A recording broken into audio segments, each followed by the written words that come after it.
Everybody, the American Space Museum. I'm Marquette, and we're so glad you're with us to stay curious today.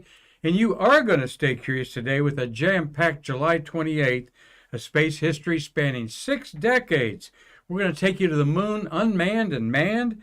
America's first space station has got its second crew launched today in space history, and a woman commanding 2 space stations on this date in history, as we celebrate the birth of the space age in what we call its delivery room, Brevard County, where American Space Museum is located in downtown Titusville.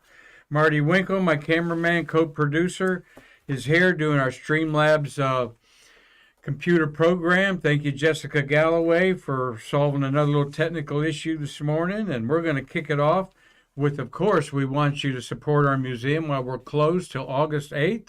Our wonderful crew is already almost done putting our carpet in. So we got some money to recover from admissions and merchandise, and you can help us by buying a beautiful, exclusive Paul Calley or Chris Calley artwork t-shirts here. And you can hit the QR code at the bottom. We're going to do a press release. You might be on our constant contact list, so you'll be seeing this.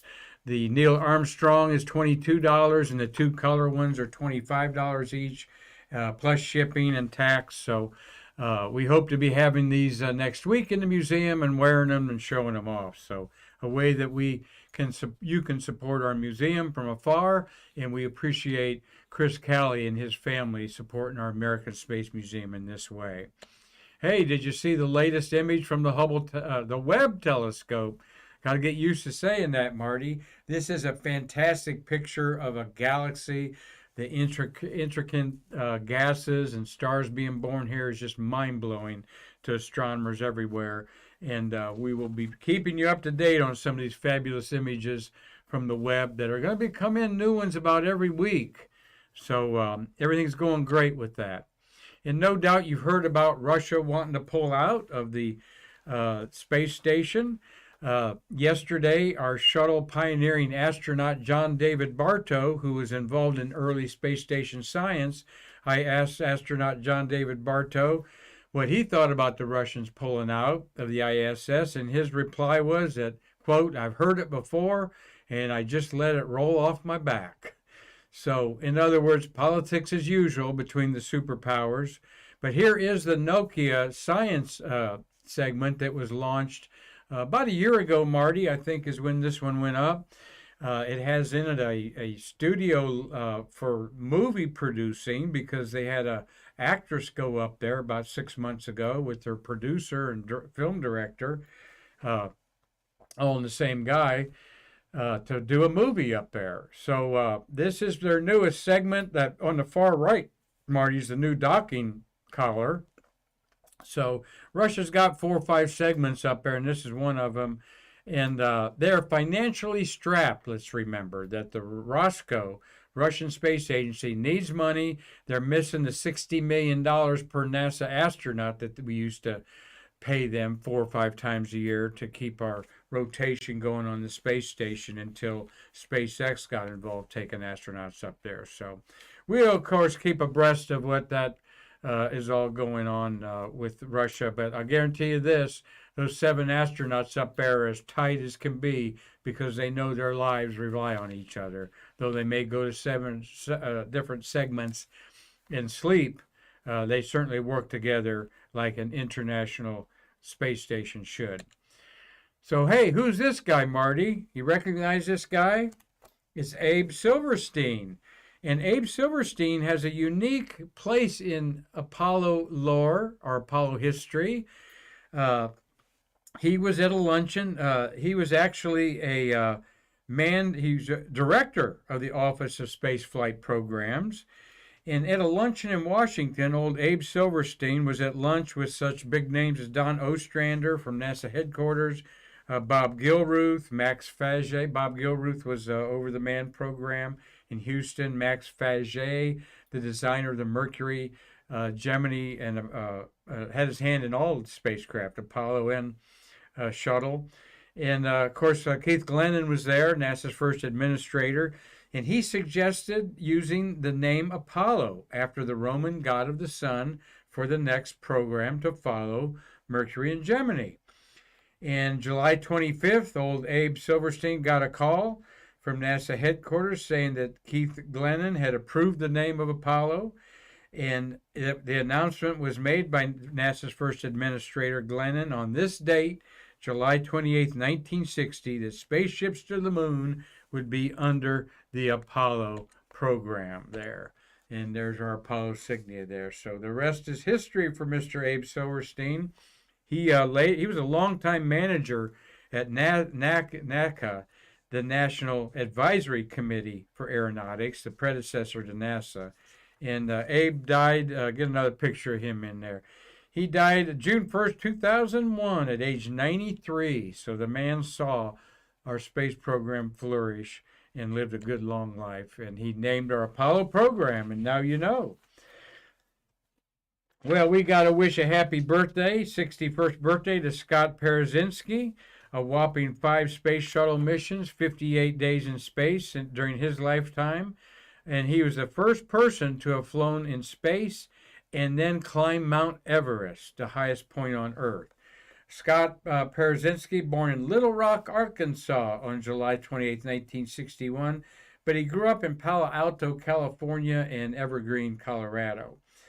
7 spacewalks, 47 hours, that's nothing to sneeze at.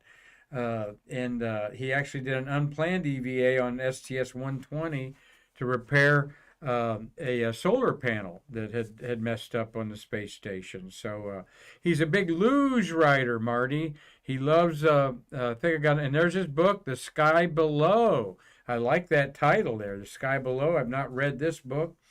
There's only about 40 or 50 astronaut autobiographies you can read now. But Perezinski, a real good guy. The only, I think there's some other astronauts that have done it, but he was the first to go to Mount Everest as well as orbit the Earth. So, well, in space history today, Marty, just about 10 miles from where you and I sit, is Launch Complex 12 at what was then Cape Canaveral Air Force Station, and now, of course, it's the Space Force Station. But on this date, July 28th, Ranger 7 was launched in 1964 to the moon, and this had come on the heels of 6 Ranger failures. The Ranger spacecraft was kind of a kamikaze spacecraft that was designed to crash into the moon at high speed, but it was going to be taking thousands of images and relaying them live back to the Earth. And here's its array of 6 cameras, different focal lengths there from wide angle to telephoto, all beaming back on a Videocon cameras they had different channels that the video was being recorded on tape as it came down. And here is where Ranger 7 impacted. Is one of the last photos taken just moments before the impact, okay, showing you craters less than 5 feet across. And the impact, they had sensors on there to tell how hard the surface was. Was it fluffy? Was it hard? Variables they had to have so that the Grumman Corp could build their lunar module and know what kind of legs to put on it, and shock absorbers and so forth. And so Ranger 7 sent back 4,300 photos, a big success. The first 6 failed and caused a congressional inquiry. Why are you wasting our money? Why has it taken you 6 times, 6 failures? Well, Ranger 7 is credited with the beginning of the peanut tradition at NASA command stations. On the success of Ranger 7, someone noticed in the control room that a couple of the guys were eating peanuts. So every mission since, they've had peanuts in the control room for luck and tradition. And I know that's a big deal, Marty, at the Jet Propulsion Lab on the Mars landings. They have peanuts everywhere. But it kind of segued into boiled beans and so forth, Navy beans and stuff, right, Marty? His beans were a big tradition started by Norm Carlson after some delays of, was it STS-1? Did it go back that far, Marty? No, I don't think so, but I'm not sure which. Yeah, there was one they were having trouble getting off the ground, and Norm brought in a big pot of beans, crock pot of beans. The mission got off, so the next mission there's 4 or 5 crock pots of beans. In fact, it became such a tradition that Bob Seek, our friend at the American Space Museum, who launched 57 shuttles, said that the whole building smelled of beans and crock pots there at the end. Marty's shaking his head. Yep, it sure did, huh? Hope they brought some cornbread with that, Marty. Yes, they did. Yes, they did. But there's the impact crater that Ranger 7 made. Look at that impact crater there, just like a meteor had hit the moon's surface from a lunar reconnaissance orbiter took that. And there's one of the last pictures. Ranger 7, then we had 8 and 9 were also good missions there. Well, there's another Apollo spacecraft headed to the moon. We just got Apollo 11 back on the first mission and launched on July 26th was the Apollo 15, which was going to be the 11, 12, 14, 15, the 4th attempt to land on the moon. And, of course, it was a great success.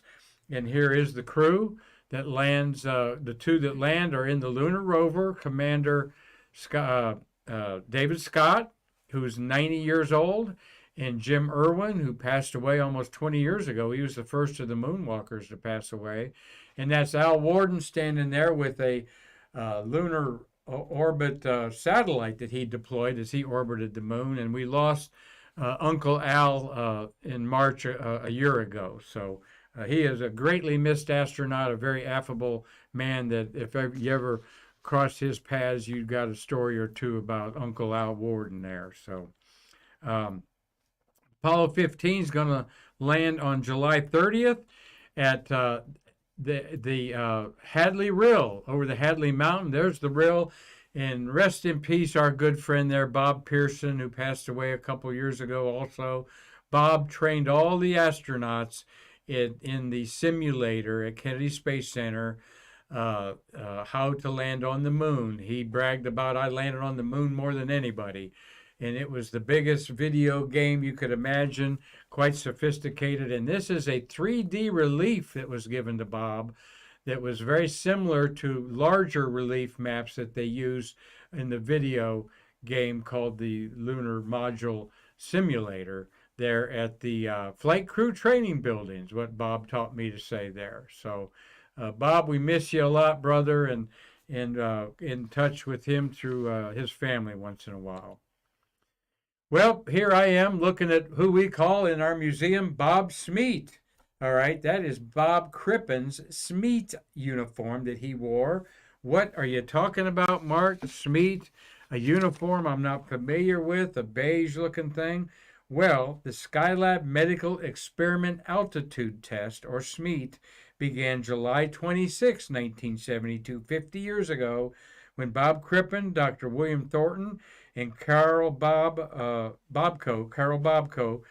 they embarked on a critical mission and never left the ground. In preparing for the space station Skylab, the astronauts conducted a 56-day simulation inside an altitude chamber at the Manned Spacecraft Center, now NASA's Houston Johnson Spacecraft Center. And it was served as the baseline of a medical data for the crew, and they did some tests on it hardware, but they acted like they were living in the space station there under a simulated altitude chamber barometric pressure, okay? They simulated the planned Skylab atmosphere is what I'm trying to spit out there. And lessons learned from S.M.E.A.T greatly enhanced the success of the Skylab program. And here, we're so proud that that is here in our museum. There is Cripp wearing his on the left, that's Thornton in the middle, and Bobco on the right. Marty, we got a question from our Stay Curious watchers. No comment. Carlton Bailey said it did start with STS-1.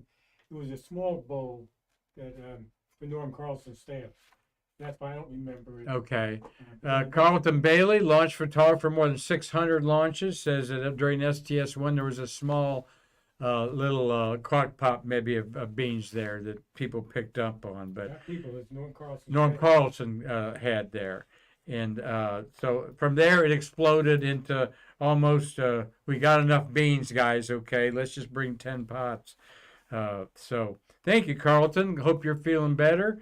So that's our S.M.E.A.T there, and that's the guys on the S.M.E.A.T there. They got a bicycle treadmill there.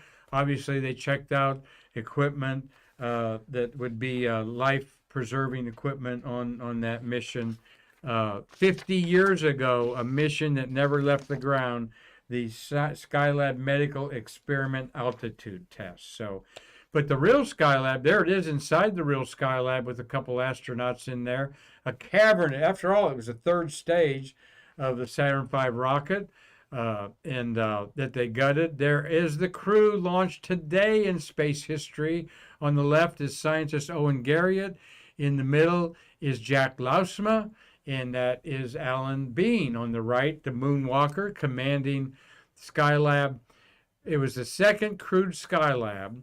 The media called it Skylab 2, but it was SL3, okay, in the engineering mind. And this is a very confusing thing. The patches say Skylab 1, 2, and 3 for the crewed missions, but number 1 is the Skylab orbital workshop itself to engineers. 2 is the first crew, 2 is the third crew, 3 is the second crew, and SL4 is the third crew up there. Now that you're thoroughly confused, but these were great 59 days following up the first crew that stayed up there a month. And this is the launch from our good friend Tom Usiak. I was talking to Tom just a little bit ago when he sent me this picture. I said, Tom, the weather conditions look horrible for that launch. And he said, Mark, it was a fog that came in. The sky was clear. You could see the rocket in the morning, and the fog came in, and the only thing the photographers could see was the blinking light on tower light to warn aircraft that the tower was there. And that's where they focused their cameras, was on the blinking light. They couldn't even see the 355-foot Saturn V rocket there. Actually, it wasn't 355 foot. Hush my mouth. It was on the milk stand, and just the first 2 stages of the Saturn rocket were there. The third stage was waiting for him up in Skylab. So, cool picture there, Tom Usiak. Thank you for sharing that. Your little brother Mark mentioned that your dad, he was watching this with your dad somewhere on the Space Coast there. So, here is Skylab in orbit. We all know what that looks like, and it's got the shield on it there that the first crew put on to save it, because during that launch, the meteor shield and a solar panel got ripped off. And don't see many pictures, Marty, of the command module parked there at Skylab, but there's a good picture of one. And it's white. Do you know why the command module is white and they don't have the silver all over it, Marty? For insulation there. Might be for protection from radiation on the inner moon voyage there. But well, also in space history, we got to talk about Eileen Collins commanding STS-93 in 1999. On this date in history, they were deploying the Gamma Ray Observatory, and Eileen was the first woman pilot and then woman commander, followed by Pam Melroy as pilot and commander. Pam, of course, is our number 2 NASA administrator behind Bill Nelson. And Eileen, here's her handprints we love to brag about here in our museum, and a beautiful picture of her we have there. And she was over the weekend in Oshkosh, Wisconsin at the Experimental Aviation Association annual gathering, where they featured women in space. I saw a picture of Nicole Stott there also, Marty. I saw a picture posted where about I think over 1,000 people were seated to listen to Eileen talk. So, and her new book is out there, Breaking the Glass Ceiling, her journey of being a woman and breaking those barriers on there, written by her co-author Jonathan Ward, another friend of our museum. And there's the STS return to flight is going on right now in space history in 2005, orbiting the Earth. And there's its logo, and Eileen was commanding that mission at the time. So Marty's got my little list there of our friends watching today. Dave Stangy, thank you for watching. Ophelia, thank you. Hope you're having good weather. I know it's hot in France. William Whiting, thank you for watching, William, today. The USIAC brothers are on board, and we heard from excellent photographer Carlton Bailey. So we just also want to remind people going on in space history today, and every day is our 7 astronauts on the International Space Station. We've got Samantha Cristoforetti's up there with the ESA, and Jessica Watkins and Bob Hines, and Jel Lindgren is the commander. They're American astronauts, and 3 Russians up there. Sergei, Denis, and Oleg are up there right now, okay? And like I said, they don't know anything about any conflicts down on Earth. They are in orbit above Earth trying to help each other do science and stay alive in this facility that has been continuously operated and crewed by people for 21 years, over 2 decades. There they are. I was saying their names. I knew I had a picture of them there. They'll be coming down in about a month, Marty, as we're getting ramped up for Crew 5 to go up there on a SpaceX flight. And that'll segue from Expedition 67 into Expedition 68. All right, so if they don't send any more Russians up there, I guess that's just more room for us, huh, Marty? So keep that in mind. Everybody, please support our museum. One way you can is by buying a beautiful T-shirt of Chris Calley, his Gemini's on the left, and his father's excellent artwork there's on the right. So, Marty, thank you for a great job. Jessica, thank you for helping us get a few glitches ironed out. We've got gremlins in our computer system. Who doesn't when you're trying to do something like this at a nonprofit? But we do appreciate that you all enjoy it, and we can't wait for you to come into our museum soon to bridge the space between us.